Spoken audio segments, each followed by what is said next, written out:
भगवान की कथा, चाहे राम कथा हो, चाहे कृष्ण कथा हो, कथा मनुष्य को क्या देती है? सबसे बड़ी एक चीज, संसार के अनेकों लोगों के जीवन में इस चीज का अभाव है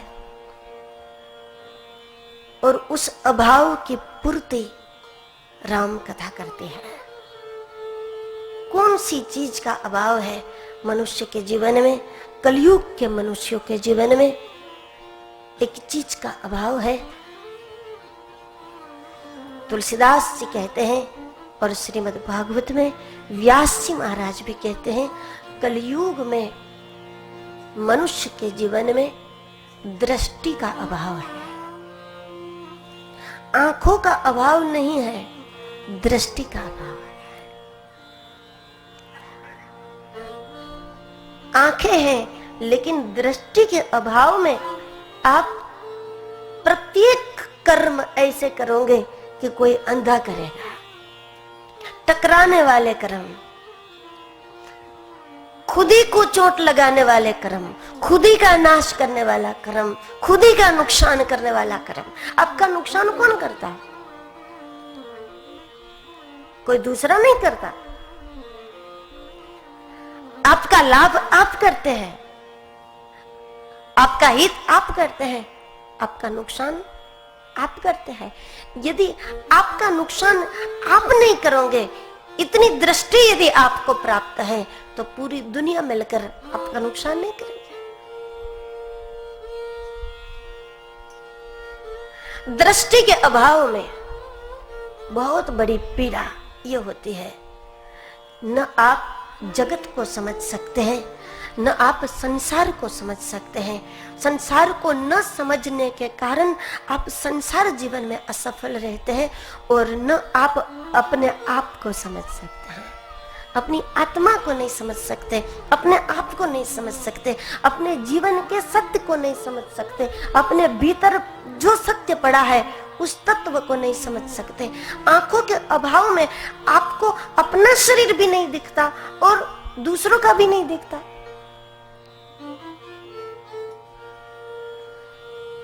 तो आंखों के अभाव में आपके शरीर पर कोई दाग है तो आपको नहीं दिखेगा, और आंखों के अभाव में दूसरे के शरीर पर कोई दाग है वो भी आपको नहीं दिखेगा। न संसार के स्वरूप को समझोगे, न अपने आत्म स्वरूप को समझोगे, क्योंकि अपने स्वरूप को समझने के लिए भी दृष्टि की आवश्यकता है और दुनिया को समझने के लिए भी दृष्टि की आवश्यकता है। संसार आपका नुकसान करता है, यह आपकी केवल मान्यता है, और संसार ने आपका लाभ कर दिया, यह भी आपकी मान्यता है। संसार कभी सहायक नहीं होता और संसार किसी का अवरोधक भी नहीं होता। दृष्टि का अभाव होने के कारण संसार की वास्तविकता को, संसार के रूप को आप नहीं समझ सकते, और जिसका रूप आपने समझा नहीं है उस संसार में आप प्रवेश कर देते हैं। जिस संसार को आप समझते नहीं है उसमें जब आपने प्रवेश कर दिया तो आपको कदम कदम पर परेशानी होती है, कदम कदम पर आप टकराते हैं, और बात बात में आप ऐसा कहोगे कि मुझे समझने वाला कोई नहीं। दुनिया के करोड़ों लोगों की यही शिकायत है, मेरे घर में कोई मुझे समझता नहीं है, मेरी बात को कोई नहीं समझते, मेरे भाव को कोई नहीं समझते, मेरे उद्देश्य को कोई नहीं समझते, बस मुझे कोई नहीं समझता। बहुतों के मन की यही पीड़ा है ना, मुझे कोई समझते नहीं है, मुझे समझो, मेरी बात को समझो, मुझे सुनो, मेरी बात को सुनो, मुझे समझो, मेरे भाव को समझो, बस हमेशा यही शिकायत रहती। लेकिन आपके परिवार के लोगों को भी तो यही पीड़ा है कि आप उसको नहीं समझते। घर के लोग ये कहते हैं कि आप हमको नहीं समझ रहे हैं, और आप कहोगे कि आप लोग मुझे नहीं समझ रहे हैं। दुनिया कहेगी कि आप मुझे नहीं समझ रहे हैं, और आप कहते हैं कि दुनिया मुझे नहीं समझ रही है। आप जिस स्थान में रहोगे, घर में रहो या बाहर रहो, जहां भी रहोगे, आपका आनंद अविरत रहेगा। लेकिन दृष्टि संपन्न होकर के यदि आप जीते हैं तो दृष्टि के अभाव में मंदिर में भी गिरोगे और घर में भी गिरोगे, दृष्टि के अभाव में जंगल में भी गिरोगे, तीर्थ में भी गिरोगे। आप कहां हैं, किस स्थान पर है, इसका इतना महत्व नहीं है। दृष्टि का अभाव सबसे बड़ी बीमारी है।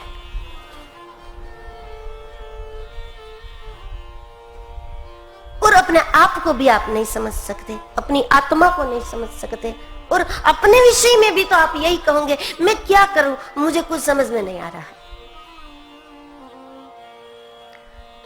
जब आपको इतना समझ में नहीं आ रहा, मैं क्या करूं, मुझे समझ में नहीं आ रहा, ये यदि आपका सवाल है तो आपकी आज्ञा कोई नहीं मानेगा, क्योंकि आपको खुद को नहीं मालूम कि आपको क्या करना चाहिए। तो आपकी बात मानकर दूसरा यदि ऐसा करेगा तो उसकी क्या दशा होगी।